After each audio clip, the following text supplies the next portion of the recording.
Muchas gracias a todos los que están del otro lado. Para mí es un gusto poder compartir estos minutos con ustedes y charlar sobre la peculiaridad del momento en el que estamos, sobre todo para los que tienen a su cargo desarrollo de negocios, sea que son dueños o que son responsables de alta jerarquía en las empresas, o sea, simplemente que tienen alguna función, algún rol con la administración de distintos tipos de recursos, personas, recursos materiales, conocimientos, financieros, en cualquier organización. Trataré de compartir con ustedes en estos minutos iniciales mucho de lo que estamos trabajando en el ITBA, en la Escuela de Innovación, en los cursos que estoy llevando adelante regularmente. Esta misma semana tuvimos 2 clases en el máster en Desarrollo Estratégico Tecnológico. Como planteaba Julián, voy a compartir con ustedes algunas ideas y después, si les parece bien, escucho preguntas y tratamos de hacer un intercambio.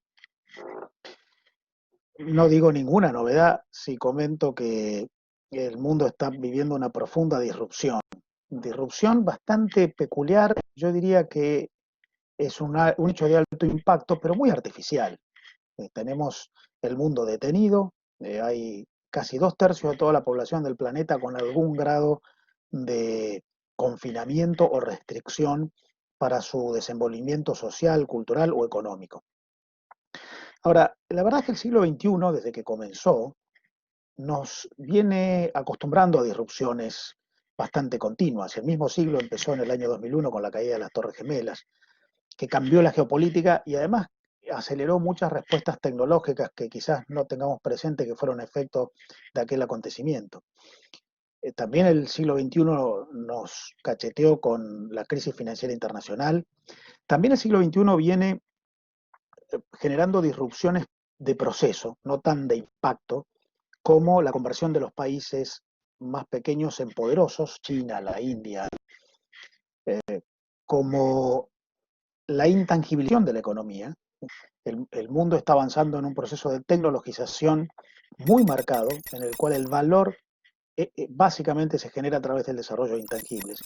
Y ahora nos encontramos con este enorme golpe, la crisis del COVID-19, que en realidad genera distintos tipos de impacto, porque tenemos una crisis sanitaria, la enfermedad, tenemos una crisis de administración, porque los sistemas de salud pública están afectados por una sobredemanda y hay una imposibilidad de planificar.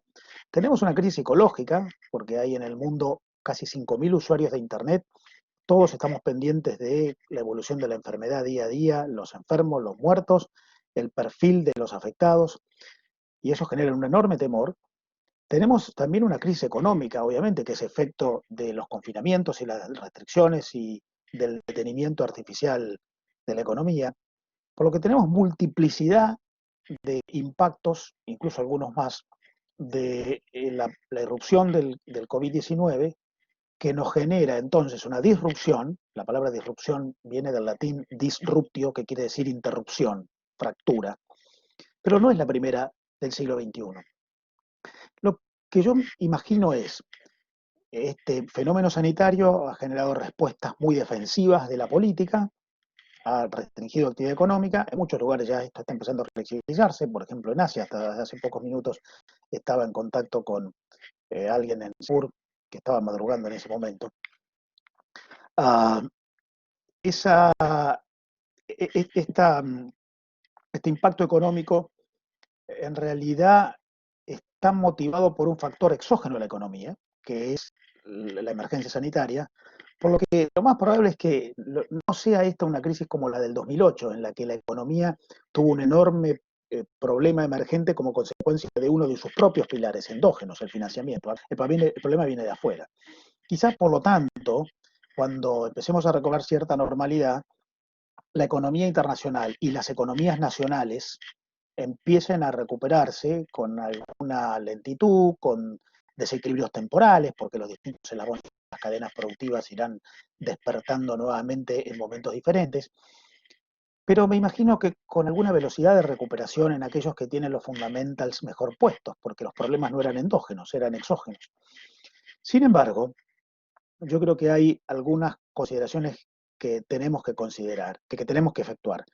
Eh, y sobre todo que yo creo que esta disrupción en la que estamos,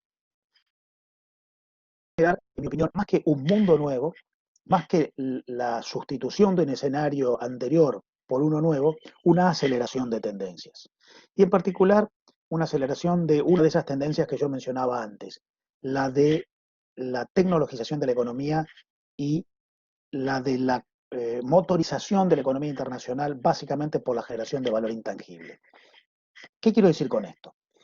La verdad es que la economía es global y es muy difícil que eso se detenga sin pagar demasiados costos. O sea, hoy el conjunto de la economía internacional muestra que el comercio internacional, exportaciones e importaciones sumadas representan el 60% de todo el Producto Mundial. La inversión extranjera directa acumulada en todos los países del planeta equivale a casi el 40% del Producto Mundial. Es muy difícil que eso se desmantele. Es muy difícil que digamos, bueno, como consecuencia del COVID volvemos a los proteccionismos nacionalistas y a las economías autonomistas. Porque en realidad eso podría ocurrir, pero se pagaría un costo altísimo en términos de productividad, de eficiencia, de tecnología para la producción, de escala. Ahora, lo más probable es que sí haya, no tanto una sustitución de ese tipo de internacionalidad productiva, como una mutación que en realidad, como mencionaba antes, acelere algo que veníamos viendo antes del COVID-19. Ese proceso que yo llamo de intangibilización de la economía. ¿Qué quiere decir esto? Que en el mundo, en realidad, el valor económico está cada vez más generado por la información. La información y, en particular, el efecto de la información administrada en una organización, que es el conocimiento. El conocimiento es algo que produce una organización, es un fenómeno endógeno de la organización, mientras la información es un fenómeno exógeno siempre, aunque yo lo acumule en mis bases de datos, porque la información es un hecho objetivo que yo tomo, pero el conocimiento es algo que yo produzco sobre la base de la información y de mi ajuste de prácticas. Dice Tom Davenport en la Universidad de Harvard, la diferencia entre el conocimiento y la información está en que el conocimiento es la información, más la interpretación, más el análisis, más el contexto, más la experiencia o la práctica.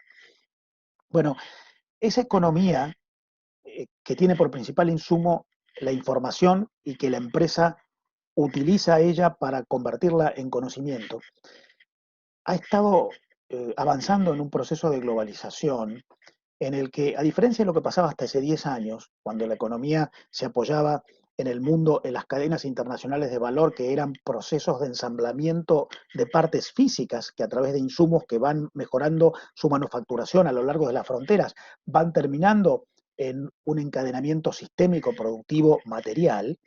Ahora, en realidad, lo que muestran los indicadores es que el intercambio físico de bienes en el mundo está bastante estancado, no retrocede, pero está bastante estancado. El año pasado el crecimiento de las exportaciones de bienes en el mundo fue menos 2%, o sea, el año pasado, antes del COVID, las exportaciones de bienes físicos en el mundo decrecieron 2%. Sin embargo, lo que el mundo está mostrando en la mutación de esa globalización que ya teníamos antes y que en mi opinión se va a acelerar ahora, es que el motor de la evolución tecnológica es el conocimiento y las distintas manifestaciones del conocimiento. De hecho, el año pasado en el mundo las exportaciones de bienes físicos crecieron 2%, pero las exportaciones de servicios, que son unos de estos intangibles de los que yo les hablo, crecieron 3%. En los últimos 15 años, las exportaciones de servicio en todo el mundo, sumadas, crecieron 60% más que el crecimiento de las exportaciones de bienes físicos.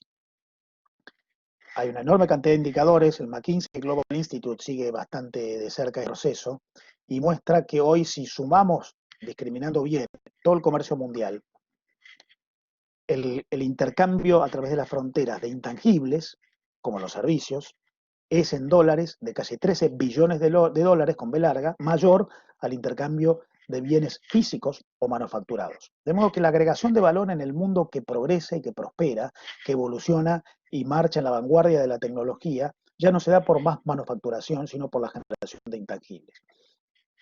Dice Jonathan Haskell en su libro Capitalismo sin capital, que en realidad se refiere a esto, a que es un capitalismo que está apoyado no en los bienes de capital físico, sino en los intangibles. Dice que el valor generado en toda la economía mundial, no hablo del comercio internacional, hablo del producto mundial, 80 billones de dólares el Producto Mundial. El valor generado todos los años en la economía mundial por los intangibles duplica al valor generado por los bienes físicos. Ahora, ¿a qué llamo yo los intangibles? ¿Qué son los intangibles? ¿Qué son esos grandes insumos que motorizan la economía internacional, que lo venían haciendo antes del COVID-19 y que probablemente lo van a hacer con más energía después del COVID-19? Bueno, hay distintos tipos de intangibles. Uno de ellos es el conocimiento en abstracto, las invenciones que permiten la creación de productos nuevos o la generación de procesos productivos nuevos. Otros son los servicios, de los que hablábamos recién. El intercambio no ya de bienes físicos, sino de consultoría, asesoramiento profesional, software, contenidos audiovisuales. Otra variante de los intangibles es el conocimiento institucionalizado, los royalties, las patentes, la propiedad intelectual que uno tiene que contratar, todo aquello que puede ser medido a través de un instrumento jurídico. Otro tipo de intangibles son las tecnologías de gestión, la capacidad de mejorar a través de ideas aplicadas, lo que Mariano Bernardes llama en Chicago el capital intelectual, que dice Peter Sullivan, el capital intelectual es un factor nuevo de producción, que es mucho más importante que los tres tradicionales, la naturaleza, el trabajo y el capital físico. Bueno, tecnología de gestión, capacidad de organizar recursos y de administrarlos. Y algunas otras maneras de desarrollar intangibles que también existen, como por ejemplo los que surgen de las tecnologías del conocimiento de la información, la transmisión de datos, el software y demás. Da la sensación, por lo que indican las estadísticas, que en realidad estos intangibles son los que están motorizando el valor en la economía antes del COVID-19. Y una manera en la que estos intangibles se comercializan es a través de la transferencia pura, a través de contratos de los intangibles que mencioné recién, o a través de su aplicación en los bienes físicos. Yo creo que después del COVID-19 vamos a tener consumidores mucho más sensibilizados, que van a exigir de los productos que consumen más certezas, garantías, de dónde viene, cómo está hecho, la trazabilidad va a ser un elemento muy importante, sobre todo en aquellos mercados en los que más capacidad de compra existe en el mundo. Creo también que vamos a tener empresas más sensibilizadas que van a exigir de sus proveedores garantías en términos de cumplimiento de estándares de calidad, de manera de no poner en riesgo el abastecimiento y el funcionamiento de su cadena de producción. Creo también que vamos a tener reguladores más sensibilizados en frontera o en las economías nacionales para tratar de elevar la exigencia en términos de certezas, garantías, estándares de calidad, como consecuencia de todo este temor que ha surgido como consecuencia del COVID-19. Todas estas cosas, el cumplimiento de estándares de calidad, la certificación, el respeto por normas, la capacidad de acreditar que uno respeta estándares cualitativos en los productos o en el proceso que lleva esos productos, es una manifestación de los intangibles aplicados en los productos. Productos en los que el principal valor no está por su contextura física, sino o porque lo que tienen dentro, software, por ejemplo, en un teléfono celular, o lo que tienen como adjetivo del producto, que es este tipo de estándares y calificaciones, de cumplimiento de normas o de certificaciones. Esto es lo que venía ocurriendo y es lo que yo creo que va a ocurrir como respuesta a una aceleración de tendencias, la tendencia a la intangibilización de la economía que veníamos teniendo. Yo creo que esto va a ocurrir a nivel internacional y también va a llegar a los países, a las economías nacionales, porque finalmente los modelos de producción son internacionales. Cabe preguntarnos entonces si la economía internacional funciona de este modo, si el motor de la globalización que viene seguramente serán los intangibles, lo cual no quiere decir que no vamos a tener más productos físicos comercializados, lo que quiere decir es que el valor está en los intangibles que van dentro de esos productos físicos, que califican esos productos físicos, o los intangibles que se venden y se comercializan o sobre los cuales se invierte en abstracto por separado. La pregunta entonces es, la Argentina. Bueno, la Argentina ha estado bastante fuera de los principales flujos de la economía internacional en los últimos años. Nosotros somos un país con bastante escasa participación en el comercio internacional, también en los flujos de inversión, tanto receptiva como emisiva. Y yo creo que eso es uno de los motivos por los cuales la Argentina tiene un estancamiento en su economía que es secular. La Argentina hace 60 años explicaba el 0,80% de todas las exportaciones mundiales, hoy explica el 0,30% de todas las exportaciones mundiales. Desde que empezó el siglo XXI, la Argentina y Venezuela son los dos países con menor crecimiento de su comercio internacional en toda la región. Y en materia de inversiones, la Argentina es un país con muy escasa recepción de inversión extranjera directa, unos 10, 11 mil millones de dólares por año. Piensen que Brasil recibe 500 mil millones de dólares por año. Y que además emite muy poca inversión extranjera hacia el exterior. Por lo que me parece que para mejorar la calidad del entorno de negocios en el cual nosotros vivimos, además de ordenar la macroeconomía, que es indispensable en nuestro país, ordenar las variables, equilibrar una economía desordenada, además de mejorar las condiciones jurídicas e institucionales y el entorno político, habrá que ordenar también la relación con el resto del mundo, porque es difícil ver casos de economías autonomistas, como ha sido la Argentina hasta ahora, con poca vinculación externa, que hayan logrado estándares de funcionamiento exitosos. Ahora, si nosotros queremos en adelante participar de mejor manera en la economía internacional, pues deberemos hacerlo a través de la adecuación para esta nueva motorización de la globalización de la que yo hablaba hace un rato. En este marco, la pregunta es entonces lo que nos convoca en esta reunión. ¿Cuáles son los atributos competitivos necesarios para las empresas para convivir y para competir? Bueno, yo creo que hay varios. Lo primero que me parece que es importante que la empresa entienda en este contexto es que el entorno en el que nos movemos es un entorno distinto, en el que los motores son diferentes y la adaptabilidad es la virtud.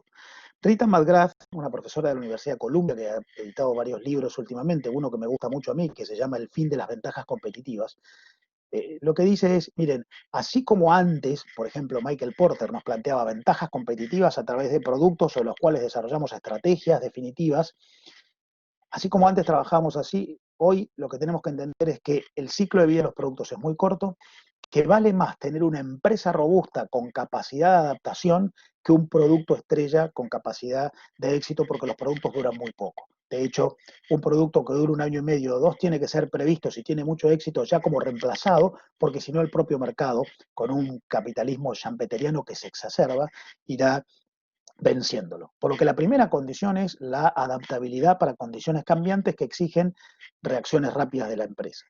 Una segunda condición claramente es la incorporación de conocimiento en el producto y en la estrategia de comercialización, la innovación, la inversión en esos intangibles de los que hablaba antes, sea en el proceso de producción, sea en la composición del producto, sea en los adjetivos que lo califican. Una tercera condición, un tercer atributo que me parece definitivo es tener buenos socios. Dice John Kay, un profesor inglés de la London Business School, en un libro de hace ya algunos años que se llama Fundamentos del éxito empresarial, que una de las cualidades de las empresas que tienen éxito es la generación de arquitecturas vinculares. Esto es, contratos relacionales, dice John Kay. No ya los contratos legales que en un papel plantean lo que vendo, lo que cobro y qué pasa si no nos ponemos de acuerdo, sino los contratos relacionales entendidos como aquellas prácticas sistemáticas, repetitivas, regulares, entre empresas que cooperan para juntas competir contra terceros, porque la complementariedad nos permite lograr espaldas para adaptarnos a estos cambios de los que yo les hablaba. De hecho, hay una buena cantidad de autores que están hablando ya de la innovación como una necesidad de la empresa para adaptarse a un entorno cambiante, pero de la innovación abierta, entendida como no ya la innovación que la propia empresa genera de manera endógena, porque no va a dar abasto para todo, sino de la capacidad de tener socios para recibir inputs que permitan esa innovación trabajando en equipo. Muy claro saber a dónde compito y contra quién y a dónde coopero y con quién. De modo que esa arquitectura vinculada con la innovación y el conocimiento nos lleva a la innovación abierta. Me parece que otro atributo típico y muy relevante para la nueva época es el de la reputación. Vamos a un mundo de inseguridades y de incertezas. Vamos a un mundo en el cual probablemente haya una gran distancia entre la mitad del mundo que más puede comprar y la mitad del mundo que menos puede comprar. El mundo se va a empobrecer después de esta crisis. Y nosotros, si estamos trabajando en la actividad económica, tenemos que preparar nuestra oferta, nuestros bienes y servicios para aquellos sectores de la economía que pueden pagar por lo nuestro, claramente. Y esos que pueden pagar tendrán sensibilizaciones surgidas de esta etapa, por lo que la reputación, entendida como marcas que dan garantías, como certificaciones que conceden certezas, como trayectoria, como socios que califican, distintos instrumentos de reputación que me parece que van a ser una condición sine qua non, sea que vendemos productos al cliente final, sea que somos proveedores en una cadena de producción. De hecho, me parece que esa reputación se construye a partir de entender que ya uno no vende productos o servicios, uno vende mezclados los productos y los servicios. Roger Kaufman, en su libro Strategic Thinking, dice, no vendemos outputs, productos que mandamos al mercado, vendemos outcomes, que son sensaciones que generamos en los destinatarios de nuestros productos. Si es un bien final, en el consumidor. Si es una empresa cliente al cual le vendemos un insumo, la garantía de que le resolvemos un problema en su proceso productivo. Lo que vendemos son soluciones, outcomes, no outputs, productos. Y esas soluciones en realidad tienen más que ver con una prestación que con un producto físico. De modo que la capacidad de adaptarse en ese sentido para una empresa y la capacidad de generar reputación a partir de este tipo de entendimiento de cómo funciona la nueva economía y de asociaciones a través de las arquitecturas vinculares, me parece que también será un requisito muy importante. De manera que yo creo que no vamos a un escenario de reversión de la globalización, pero sí de mutación de la globalización.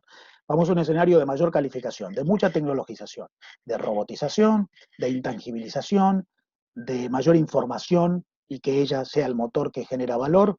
Vamos a un mundo en el que gradualmente, yo no creo que esto sea algo que ocurra como un impacto de un día para el otro, sino que es una tendencia, pero esa tendencia se va a acelerar, ya venía, se va a acelerar, me parece que lo que tenemos que enfrentar es un escenario de exigencias nuevas que requiere de las empresas y de los profesionales que se desempeñan en esas empresas mucha adaptabilidad. De hecho, yo soy de los que cree que las propias universidades como nosotros tenemos que empezar a pensar, fíjense los nombres de las carreras de posgrado que ofrece el ITBA, tienen mucho que ver con esto, en que las viejas diplomaturas, los viejos diplomas, las viejas títulos universitarios probablemente empiecen a mostrar que hasta las profesiones y las artes y los oficios estén bastante desactualizados. También el conocimiento cambia en la medida en que tendremos médicos trabajando en el sector alimenticio, en que tendremos expertos en satelización en la industria automotriz o psicólogos trabajando con ingenieros en la elaboración de diseño. Este es un mundo nuevo. No ocurrirá de un día para el otro, pero es la tendencia a la que vamos. Quizás llegue más rápido en los países desarrollados y no tan rápido en la Argentina.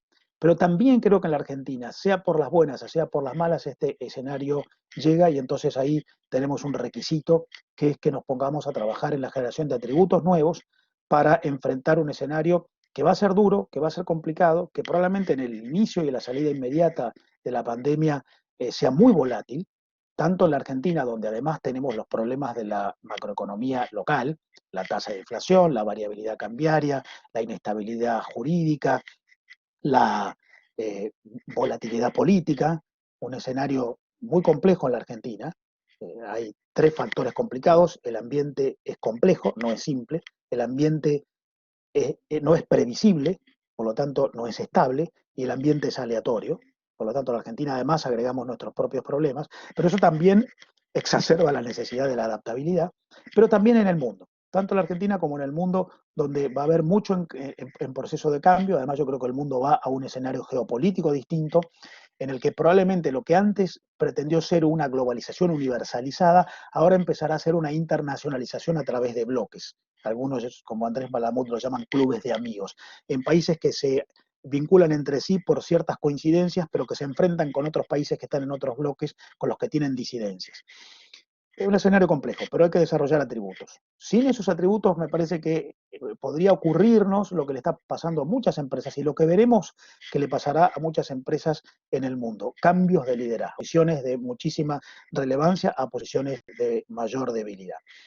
Hay que ir siguiendo los acontecimientos. Esa capacidad de repentizar, de adaptabilidad de la que habla Rita McGrath, me parece que es la primera de las virtudes para las organizaciones y para las personas en las organizaciones. También para nosotros, desde las universidades, en la medida en que tenemos que ir ajustando cada una de las generaciones de conocimiento, que insisto, no es lo mismo que información, que tenemos que contribuir a que se logren en los procesos sociales y económicos.